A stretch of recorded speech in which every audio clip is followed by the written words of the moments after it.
Hello, hi everyone. Welcome to Vinex IAS Academy. Address first line Dwarka Nagar, Visakhapatnam.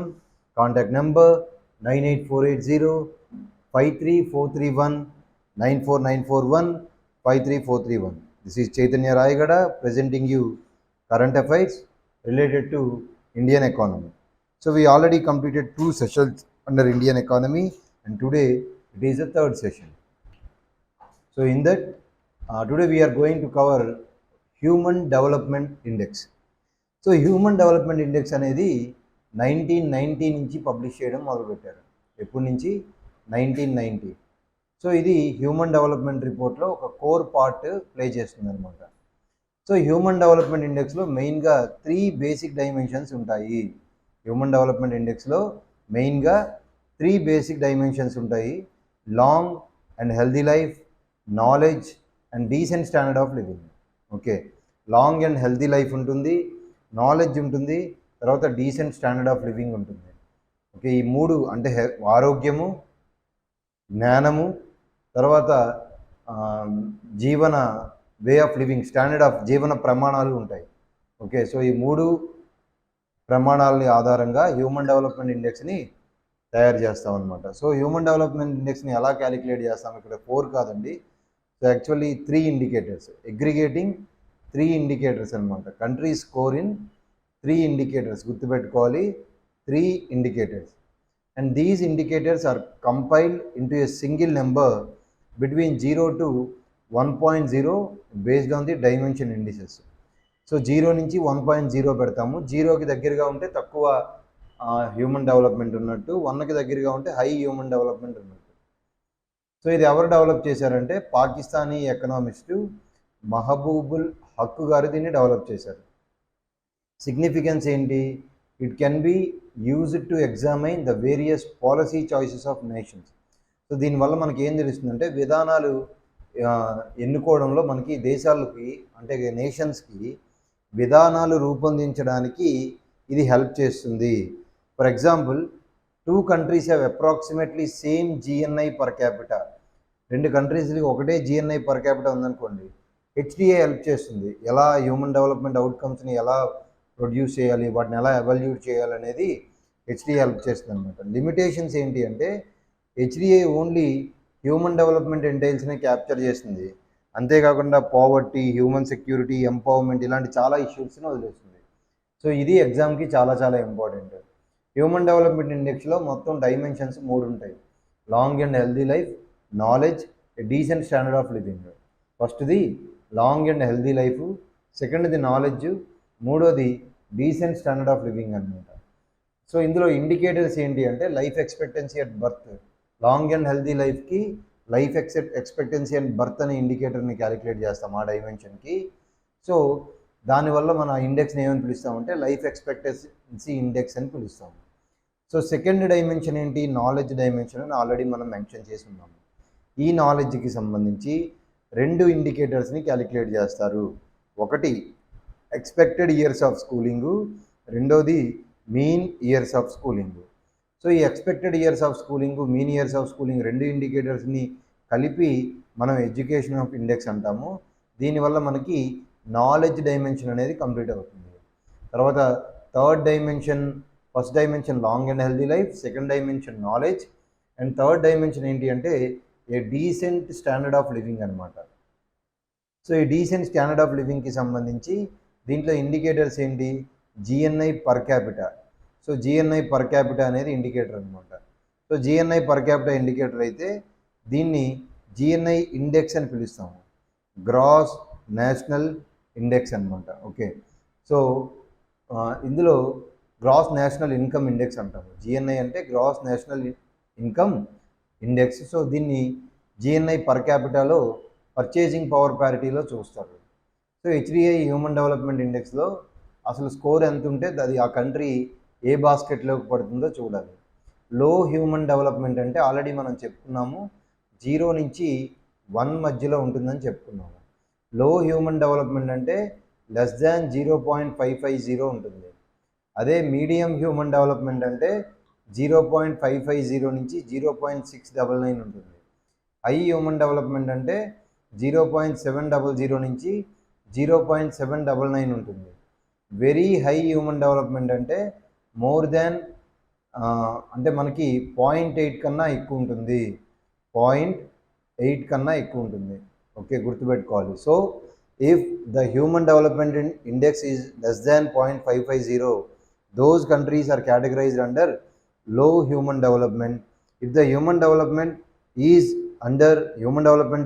index is under between 0.550 to 0.699, then it is categorized as a medium human development country.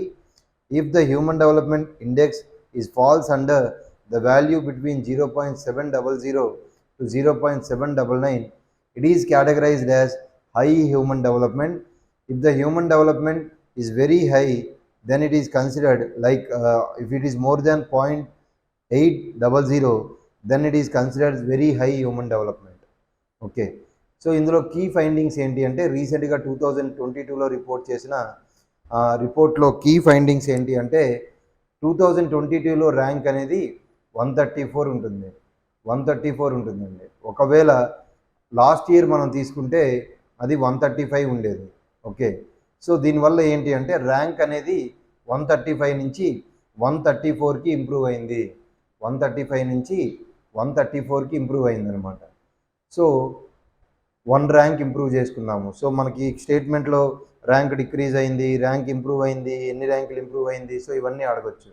అదే 2018లో అయితే మనం 130th పొజిషన్లో ఉన్నాము. So మన human development index value ఎంత అంటే it is increased to 0.644 from 0.633 in 2021. So last year ఇది 0.633 ఉంటే ఈ ఇయర్ ఇది 0.644కి ఇంక్రీజ్ అయింది. లైఫ్ ఎక్స్పెక్టెన్సీ అట్ బర్త్కి సంబంధించి ఏంటి అంటే it is improved to 67.7 years from 67.2 years అనమాట. So life expectancy at birth ఎలా మనం చూసుకుంటే 2022లో ఇది 67.7 ఇయర్స్ ఉండేది. ఓకే, సారీ 2021లో 67.2 ఉండేది, అది ప్రజెంట్ 67.7 అయ్యింది.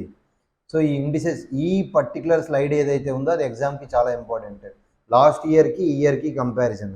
లాస్ట్ ఇయర్ 135, ఈ ఇయర్ 134. లాస్ట్ ఇయర్ 0.633, ఈ year 0.644.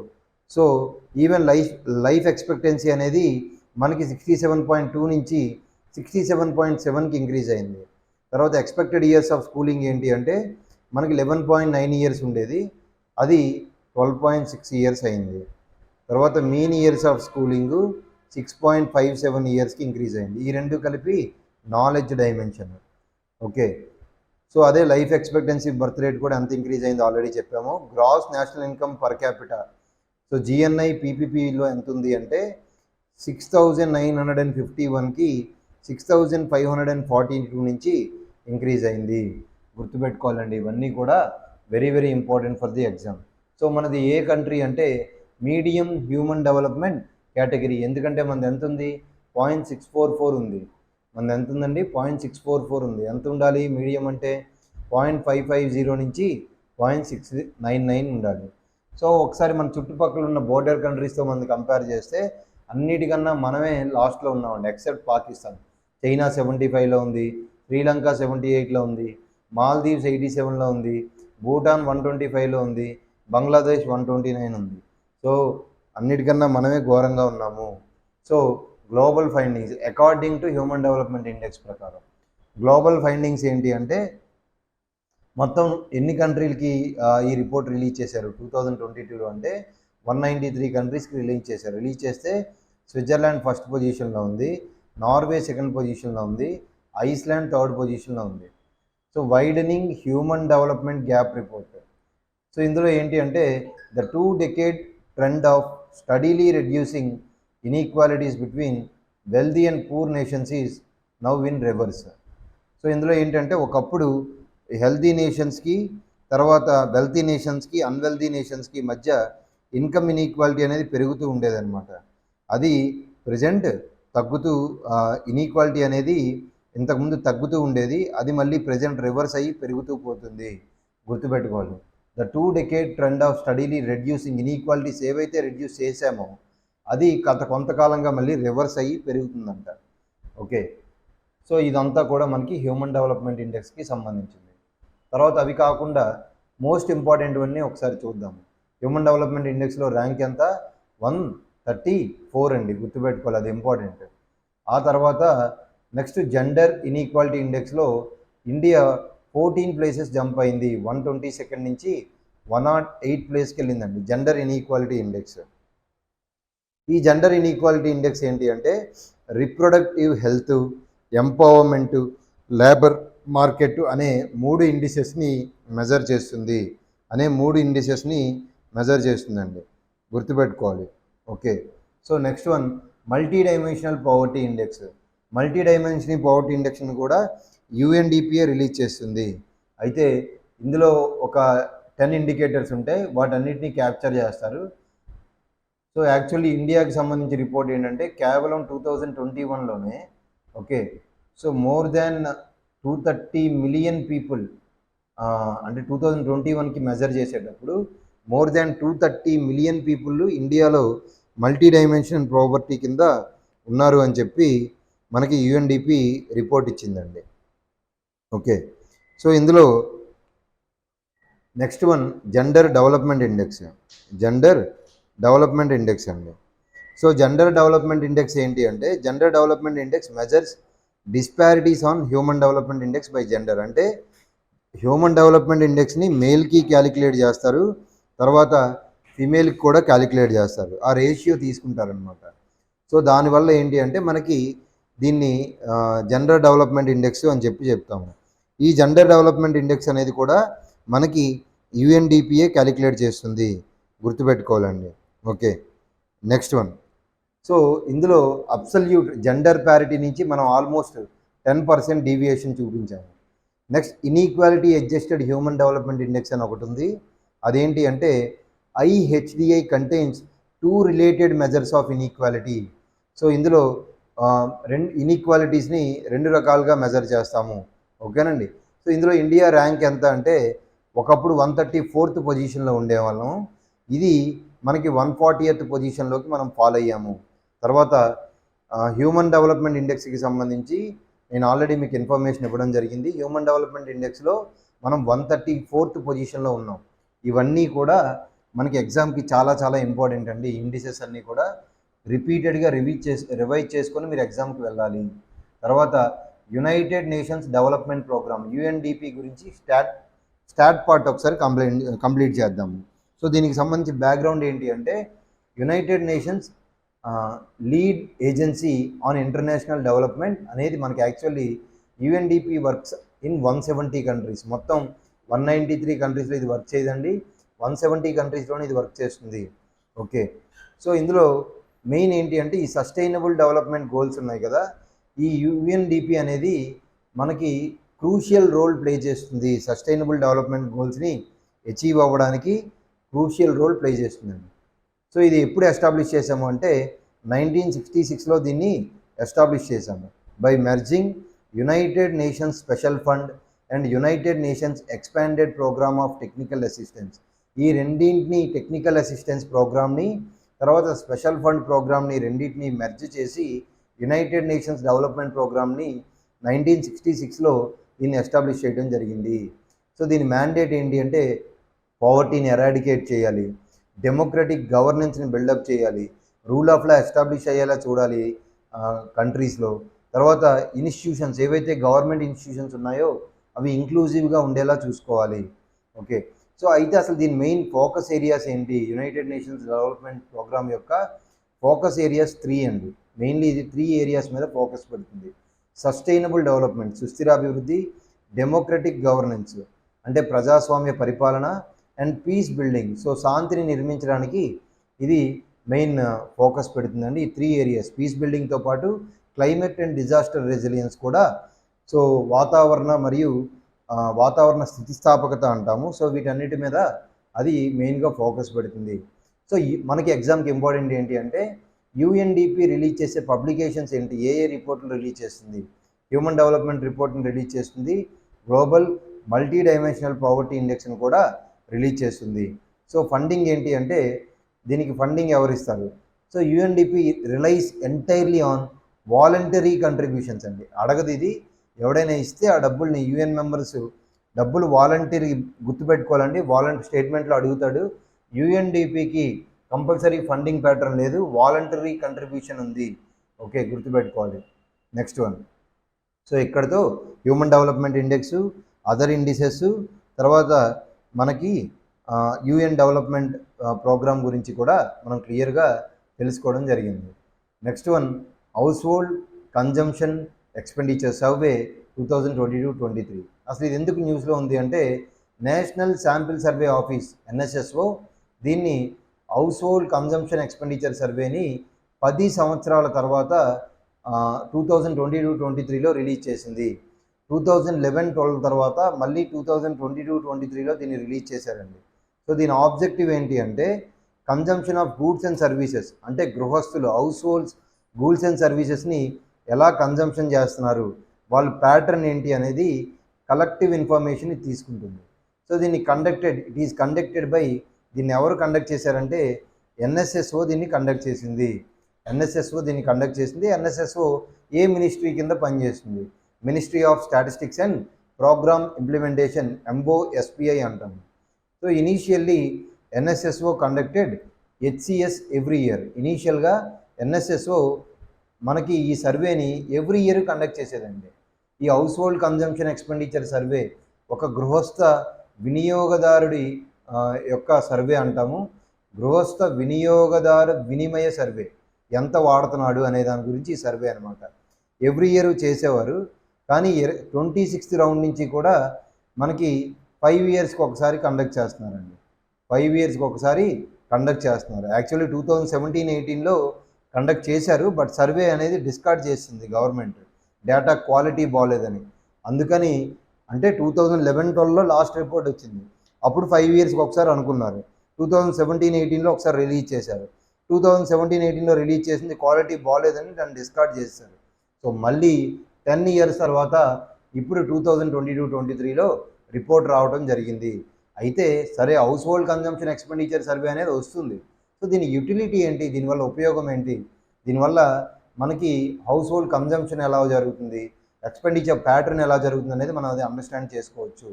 So next, standard of living కానీ well being of households కానీ మనం అంచనా వేయడానికి ఉపయోగపడుతుంది. గృహస్థుల యొక్క జీవన ప్రమాణాలు ఎలా ఉన్నాయి, సో ఇవన్నీ కూడా మనం అంచనా వేయొచ్చు. అంతేకాకుండా it can play a key role in reviewing critical economic indicators including GDP, poverty levels and consumer price inflation. So అంతేకాకుండా ఇది క్రిటికల్ ఎకనామిక్ ఇండికేటర్స్ ఏవైతే ఉన్నాయో వాటిని మనం అండర్స్టాండ్ చేసుకోవడంలో, రివ్యూ చేయడంలో, పునఃసమీక్షించడంలో, అంటే ఏంటివి, GDP కానీ, పవర్టీ లెవెల్స్ ఎలా ఉన్నాయని కానీ, కన్స్యూమర్ ప్రైస్ ఇన్ఫ్లేషన్ ఎలా ఉన్నాయో తెలుసుకోవడం కానీ, వీటన్నిటికీ కూడా ఈ హౌస్ హోల్డ్ కన్జంప్షన్ ఎక్స్పెండిచర్ అనేది యూజ్ అవుతుంది. సో దీంట్లో కీ ఫైండింగ్స్ ఏంటి అంటే, ఓవరాల్ ట్రెండ్ కనుక మనం అబ్జర్వ్ చేస్తే, ఇది ఎగ్జామ్కి చాలా ఇంపార్టెంట్ అండి. పర్టికులర్ ట్రెండ్స్, ఎకానమీ ట్రెండ్స్ అడుగుతారు. So monthly per capita consumption expenditure, ఒక head per capita consumption expenditure monthly ఎంత ఖర్చు పెడుతున్నారు ఇండియన్ సిటిజన్స్ అనేది యాక్చువల్లీ ఏమైందంటే 2000 నుంచి కూడా ఇది కంటిన్యూస్గా ఇంక్రీజ్ అవుతుంది.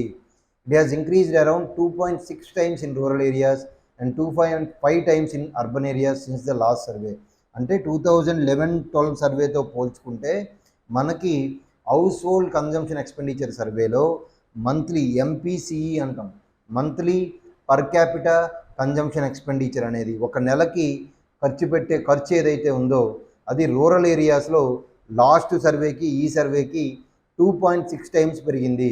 అదే అర్బన్ ఏరియాస్లో లాస్ట్ సర్వేకి ఈ సర్వేకి అది 2.5 times పెరిగింది. అలాగే నెక్స్ట్ పారామీటర్ ఏం మెజర్ చేశారు అంటే ఈ సర్వేలో రూరల్ అర్బన్ డివైడ్. సో ఇందాక మంత్లీ చెప్పాము, ఇప్పుడు యావరేజ్ మంత్లీ చెప్తున్నాం అనమాట. So average monthly consumption expenditure అనేది రూరల్ ఇండియాలో 3,773 రూపీస్ ఉంది.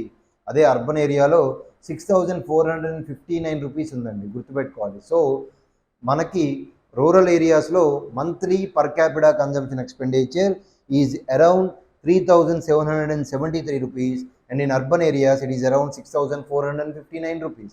So next, there is also a rich poor divide measure. So దాంట్లో కూడా ఇదొక ఇండికేటర్ ఉంది. రిచ్ పూర్ డివైడ్ని కూడా మనం మెజర్ చేస్తాము. దాని ప్రకారం మీరు ఒకసారి అబ్జర్వ్ చేస్తే richest 5% of rural and urban areas spend nearly 8 times and 10 times more than the bottom 5% respectively. అంటే బాటమ్ 5%తో కంపేర్ చేసేటప్పుడు రిచెస్ట్ 5% అర్బన్ ఏరియాస్లో కానీ రూరల్ ఏరియాస్లో కానీ 8 times ఎక్కువ ఖర్చు పెడుతున్నారు, లేదా 10 times ఎక్కువ ఖర్చు పెడుతున్నారు. సో అది కూడా మనకి కన్జంప్షన్ ఎక్స్పెండిచర్లో అబ్జర్వ్ చేయాల్సినటువంటి ఒక పారామీటర్ అనమాట. ఆ తర్వాత స్టేట్ వైజ్ కూడా వేరియేషన్ ఉందండి, రాష్ట్రాల మధ్య కూడా వేరియేషన్ ఉంది. Monthly per capita consumption expenditure అనేది హయ్యెస్ట్ ఉన్న స్టేట్ ఏది అంటే సిక్కింలో చాలా ఎక్కువ ఖర్చు పెడుతున్నారు, లోయెస్ట్ ఛత్తీస్గఢ్ అండి. Okay, lowest Chhattisgarh.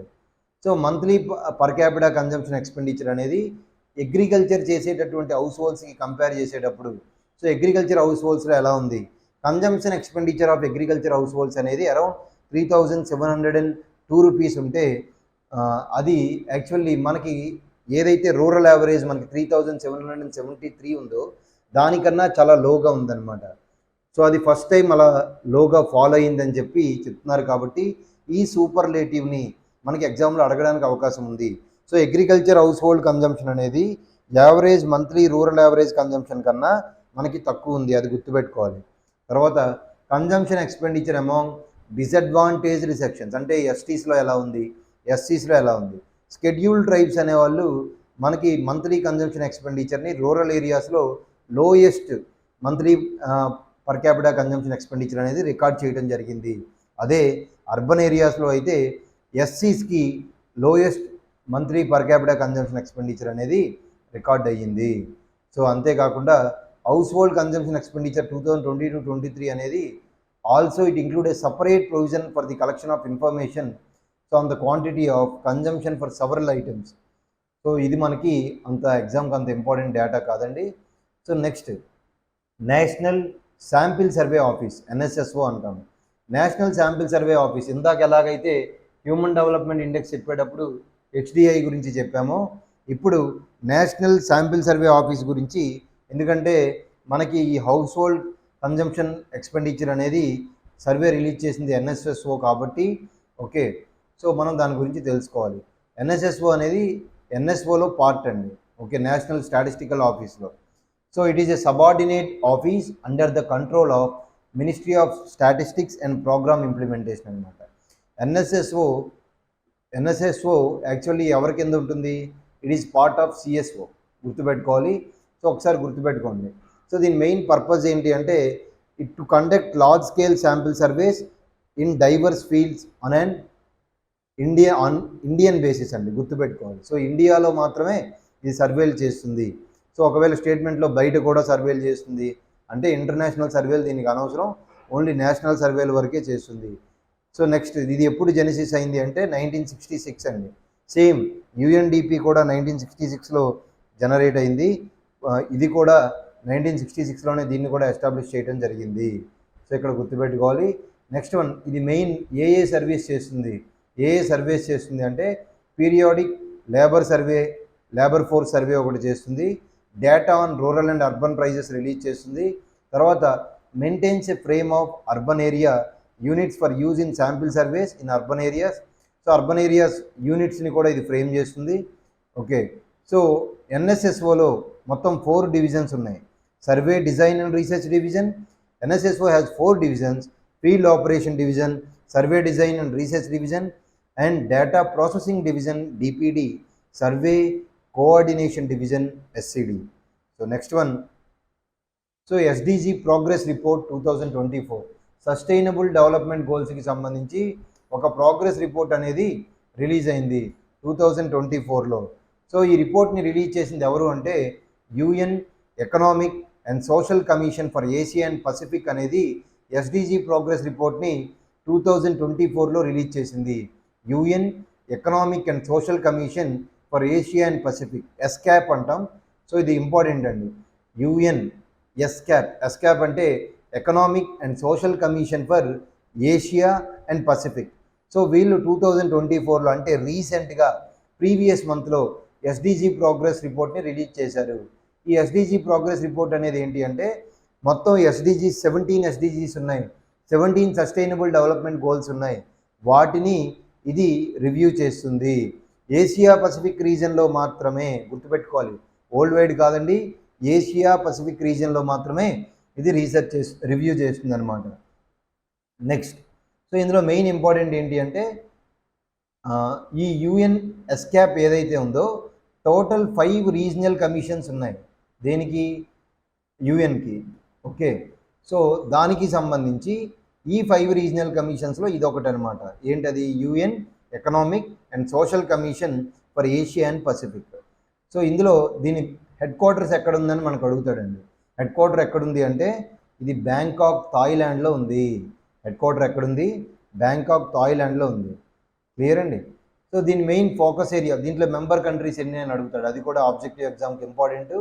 యుఎన్ ఎస్కాప్లో మొత్తం 53 మెంబర్ స్టేట్స్ ఉన్నాయి, 9 అసోసియేట్ మెంబర్స్ ఉన్నారు. 53 మెంబర్ స్టేట్స్, 9 అసోసియేట్ మెంబర్స్ ఉన్నారు. ఓకే, సో ఫోకస్ ఏరియాస్ ఏంటి అంటే macro economic policy, poverty రిడక్షను, financing for development, trade, investment and innovation, transport, environment and development, energy, statistics, social development, ఇవన్నీ కూడా దాని focus areas. So అయితే key findings, సరే report release చేసింది, అసలు దాంట్లో కీ ఫైండింగ్స్ ఏంటి? సో 2030కి మనం అచీవ్ అవ్వాలనుకుంటున్నాము, కానీ దాని ప్రోగ్రెస్ చాలా స్లోగా ఉంది. Very slow pace of progress అనమాట. సో ఇదే పేస్లో మనం వెళ్తే 2030కి సాధించడం కాదు, ఆల్మోస్ట్ మనం 2062కి ఇవి అచీవ్ అయ్యే అవకాశం ఉంది. అంటే 32 ఇయర్స్ డిలేలో ఉంది ఏషియా పసిఫిక్ రీజన్ అనేది. ఓకే, సో దానికి కారణం ఉన్నాయి.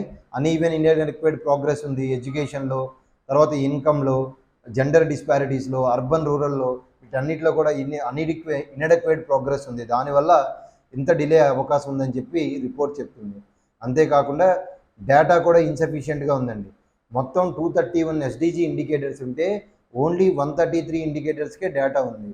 Okay, right. సో అది మనకి ఎస్డిజి రిపోర్ట్కి సంబంధించి.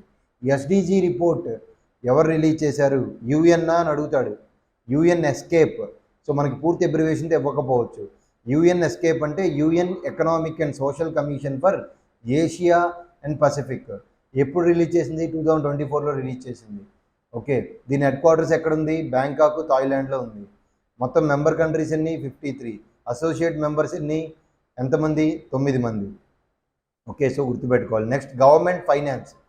గవర్నమెంట్ ఫైనాన్స్లో జీ సెక్యూరిటీస్ అనేవి ఇంపార్టెంట్, జీ-సెక్స్ అంటాము. Okay, so G securities. So G సెక్యూరిటీస్కి సంబంధించి ఇంపార్టెంట్ ఏంటి అంటే ఆర్బీఐ రీసెంట్గా బారోయింగ్ ఆఫ్ జీ సెక్యూరిటీస్ని పర్మిషన్ ఇచ్చిందనమాట. లెండింగ్ అండ్ బారోయింగ్కి జీ సెక్యూరిటీస్ వాడచ్చు, లెండింగ్కి బారోయింగ్కి కూడా జీ సెక్యూరిటీస్ వాడచ్చు అని చెప్పి ఆర్బీఐ మనకి పర్మిషన్ ఇవ్వడం జరిగింది. So it comes under RBI government securities lending directions 2023. ఇది ఎకానమీలో చాలా ఇంపార్టెంట్ అండి, జీ-సెక్స్ అనేది. సో గవర్నమెంట్ సెక్యూరిటీ లెండింగ్ అంటాం. సో పర్మిషన్ ఇచ్చారు కాబట్టి, సో ఆ లెండింగ్ ఏం లెండింగ్ అంటే అది government security lending. So under the government security lending transactions, G-SECs is issued by the central government, excluding the treasury bills, shall be eligible for lending and borrowing. Okay, G-SECs అనేవి G-SECs lending ట్రాన్సాక్షన్స్కి వాడచ్చు అని చెప్పారు. కరెక్టే. అయితే మనకి objective ఎగ్జామ్కి ఏంటి important? G-SECs issue చేసేది ఎవరు? G-SECs ఇష్యూ చేసేది ఎవరు అంటే it is issued by central government issue చేస్తుంది. ట్రెజరీ బిల్స్ని మాత్రం తీసుకోకూడదండి, గుర్తుపెట్టుకోవాలి. Treasury bills cannot be included for G security lending. So including treasury bills అని స్టేట్మెంట్లో ఇస్తాడు, మనం జాగ్రత్తగా ఉండాలి. సో నెక్స్ట్ వన్ అయితే G-SECs issued by the central government including treasury bills and state government bonds shall be eligible for placing as a collateral under the G-security lending. కరెక్టే, G security లెండింగ్కి ఈ G securities వాడచ్చు except treasury bills అని చెప్పారు. State government గురించి ఇక్కడ ఏం mention చేయలేదు. కానీ గ్యారంటీగా ఏం చూపించవచ్చు ఈ లెండింగ్కి? గ్యారంటీగా ఏం తీసుకోవచ్చు అంటే ఇక్కడ ట్రెజరీ బిల్స్ మాత్రం గ్యారంటీగా ఉపయోగపడతాయి. అంతేకాకుండా స్టేట్ గవర్నమెంట్ బాండ్స్ని కూడా కొల్లేటరల్గా యూజ్ చేసుకోవచ్చు, గుర్తుపెట్టుకోవాలండి. దీనివల్ల బెనిఫిట్ ఏంటి? అసలు ఎందుకు G-SECs అనేవి తీసుకొస్తున్నారు లెండింగ్లోకి? ఓకే, సో ఇక్కడ మీరు గుర్తుపెట్టుకోవాల్సింది ఏంటి అంటే గవర్నమెంట్ సెక్యూరిటీ లెండింగ్ యొక్క బెనిఫిట్స్ ఏంటి అంటే ఇట్ విల్ యాడ్ డెత్ and liquidity to the G sec market. Government security మార్కెట్కి దీంట్లో మనకి ఏంటంటే మోర్ లిక్విడిటీ వచ్చేటటువంటి అవకాశం ఉంది. ఓకే, సో ఇంకా మనీ అనేది ఎక్కువ అవసరమైనప్పుడు తీసుకోవచ్చు అనమాట. క్లియర్ అండి. So next one, benefits of G secs ఏంటి? నార్మల్లీ బయట షేర్ మార్కెట్లో ఇన్వెస్ట్ చేయకుండా మీరు గవర్నమెంట్ సెక్యూరిటీలో ఇన్వెస్ట్ చేస్తే మినిమం 8% ఇంట్రెస్ట్ రేట్ వస్తుంది. దట్టు లో రిస్క్ అనమాట. రిస్క్ చాలా తక్కువ, ఎందుకంటే they are backed by the government. అంతేకాకుండా స్టేబుల్ సోర్స్ ఆఫ్ ఇన్కమ్ వస్తుంది, ఎందుకంటే ఫిక్స్డ్ ఇంట్రెస్ట్ రేట్స్ ఉంటాయి కాబట్టి. So securities such as state development loans కానీ, స్పెషల్ సెక్యూరిటీస్ కానీ, అంటే ఉదయ్ బాండ్స్ కానీ, ఆయిల్ బాండ్స్ కానీ అట్రాక్టివ్ ఈల్డ్స్ ప్రొవైడ్ చేస్తాయండి. ఓకే, సో ఇవన్నీ కూడా గుర్తుపెట్టుకోవాలి. సో మార్కెట్లో ఈజీగా ట్రేడ్ చేయొచ్చు, ఎందుకంటే ఇన్వెస్టర్స్ వీటిని ఈజీగా బై చేస్తారు. గవర్నమెంట్ సెక్యూరిటీస్ కాబట్టి డిమాండ్ ఉంటుందండి. ఓకే, సో అంతేకాకుండా రెపో మార్కెట్లో వీటిని కొల్లేటరల్గా, గవర్నమెంట్ సెక్యూరిటీస్ని కొల్లేటరల్గా చూపించి డబ్బులు అప్పుగా తీసుకోవచ్చు, బారో చేయొచ్చు. సో జీసెక్స్కి ఒకసారి బ్యాక్గ్రౌండ్ చూద్దాం. What is the definition of a G sec? G sec is a tradable instrument issued by central or state government. కానీ గుర్తుపెట్టుకోండి, జీసెక్లో లెండింగ్, జీసెక్స్ ద్వారా లెండింగ్ ఓన్లీ సెంట్రల్ గవర్నమెంటే చేయగలదు, స్టేట్ గవర్నమెంట్ చేయలేదు. బట్ కానీ వాటిని ఇష్యూ చేసేది both central and state government చేయగలదు. అది ఇంపార్టెంట్ అండి. G secs carry practically no risk of default and hence are called risk free gilt edge instruments అంటాము. దీంట్లో రిస్క్ లేదు కాబట్టి వీటిని risk free gilt edge instruments అని కూడా పిలుస్తారు. తర్వాత ట్రెజరీ బిల్స్ గురించి బ్యాక్గ్రౌండ్ తెలుసుకుందాం. Treasury bills, these are G secs with short term maturities of less than 1 year, usually 91 days, దాని మల్టిప్లికేషన్ 182 days, దాని మల్టిప్లికేషన్ 364 days. సో అంటే ఓన్లీ షార్ట్ టర్మ్ని సంబంధించే జీసెక్స్ని మనం ట్రెజరీ బిల్స్ అంటాం అనమాట. So usually less than 1 year ఉంటుంది, అంటే 91 days, 182 days, 364 days పీరియడ్లో వీటిని ఇష్యూ చేస్తారు. Okay, so next one, dated G secs అని ఉన్నాయి గవర్నమెంట్ సెక్యూరిటీస్లో. ఇంకో టైప్ ఏంటి అంటే dated G securities. Dated G securities అంటే ఇవి కూడా గవర్నమెంట్ బాండ్సే, గవర్నమెంట్ సెక్యూరిటీసే, కానీ ఇవి లాంగ్ టర్మ్ మెచ్యూరిటీతో వస్తాయి. ట్రెజరీ బిల్స్లా కాకుండా లాంగ్ టర్మ్ మెచ్యూరిటీస్తో వస్తాయి. అంటే 5 సంవత్సరాల నుంచి 40 సంవత్సరాల టైం పీరియడ్ ఉంటుంది, గుర్తుపెట్టుకోవాలండి. ఓకే, సో ఎవరు ఇష్యూ చేస్తారు ఈ జీసెక్స్ని? Central government issues both the T bills and dated securities, while the state government issues only dated securities. Very very important అండి స్టేట్మెంట్కి. సెంట్రల్ గవర్నమెంట్ అనేది బోత్ షార్ట్ టర్మ్ జీ సెక్యూరిటీస్ని, లాంగ్ టర్మ్ అయినటువంటి dated సెక్యూరిటీని, short term అంటే treasury bills, long term అంటే dated securities అనమాట. Central government అయితే షార్ట్ టర్మ్, లాంగ్ టర్మ్ రెండు ఇష్యూ చేస్తుంది, వెరాజ్ state government issues only the dated securities. Very very important అండి. సో ఈ ఓన్లీ డేటెడ్ సెక్యూరిటీస్ ఏవైతే లాంగ్ టర్మ్ ఉన్నాయో వాటిని ఇంకో పేరుతో కూడా పిలుస్తాము, కన్ఫ్యూజ్ అవ్వకూడదు. స్టేట్మెంట్లో స్టేట్ డెవలప్మెంట్ లోన్స్ అని కూడా పిలుస్తాము. వీటిని స్టేట్ గవర్నమెంట్ ఇష్యూ చేసే డేటెడ్ గవర్నమెంట్ సెక్యూరిటీస్ని స్టేట్ డెవలప్మెంట్ లోన్స్ అని కూడా పిలుస్తాము. Next, G securities are issued through auctions conducted by RBI. Auctions conduct చేస్తుందండి. ఆ ప్లాట్ఫామ్ ఏంటంటే ఈ క్యూబర్. ఇది ఒకసారి యూపీఎస్సీలో అడిగారండి. ఈ క్యూబర్ ప్లాట్ఫామ్ అంటే ఏంటి? It is a e auction conducted by RBI for issuing G secs అనమాట. So the core banking solution platform of RBI. So next, initiatives taken for government securities. Government సెక్యూరిటీస్కి సంబంధించి ఏమేమి ఇనిషియేటివ్స్ తీసుకున్నారు? G sec acquisition programme. RBI conducts open market operations, OMOs, to purchase GSECs from the market, which helps in controlling excessive volatility. So volatility ఎక్కువగా ఉన్నప్పుడు ఈ జీసెక్స్ని RBI purchase చేస్తుంది అనమాట. Purchase చేయడం వల్ల మార్కెట్లో లిక్విడిటీ అంతా కూడా మీకు క్రంచ్ అయిపోతుంది. ఓకే, గుర్తుపెట్టుకోవాలి. RBI retail direct scheme.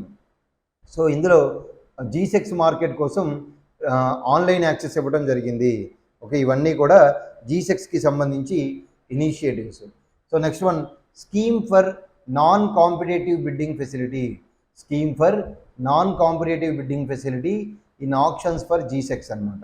Introduced by RBI to encourage retail participation in the primary market for G secs and SDLs. So ఇందులో ఏంటి అంటే ఇది ఆర్బీఐ ఇంట్రడ్యూస్ చేసింది దేనికంటే G6లో రిటైల్ పార్టిసిపేషన్ని ప్రైమరీ మార్కెట్గా ఎంకరేజ్ చేయడానికి. So next topic state government guarantees అనమాట. ఇది న్యూస్లో ఎందుకు ఉంది అంటే reserve bank of India release the report of working group on state government guarantees. So state government loans తీసుకునేటప్పుడు కొన్నిటిని గ్యారంటీగా చూపిస్తుంది అనమాట. సో ఆర్బీఐ అందుకని ఏం చేసింది, okay so RBI working group అనేది working group on state government guarantees మీద ఒక రిపోర్ట్ రిలీజ్ చేసింది, స్టేట్ గవర్నమెంట్ గ్యారంటీస్ మీద. సో స్టేట్ గవర్నమెంట్ గ్యారంటీ అంటే ఏంటి, it is a guarantee legal obligation అనమాట. సో వాళ్ళు లోన్ తీసుకునేటప్పుడు బారోవర్కి నేను అప్పు తీసుకుంటే నేను గ్యారంటీగా ఏం చూపిస్తున్నానో అది గ్యారంటీ అంటాను. దానివల్ల ఏమవుతుంది, గవర్నమెంట్ గ్యారంటీస్ ఉండేటప్పుడు improve viability of the projects. Okay, అంతేకాకుండా to enhance public sector companies to raise resources. So companies రిసోర్సెస్ని రైజ్ చేయడానికి అవకాశం ఉంటుంది. ఓకే, సావరిన్ గ్యారంటీ అనేది preconditions for concessional loans కింద కూడా యూజ్ అవుతుంది.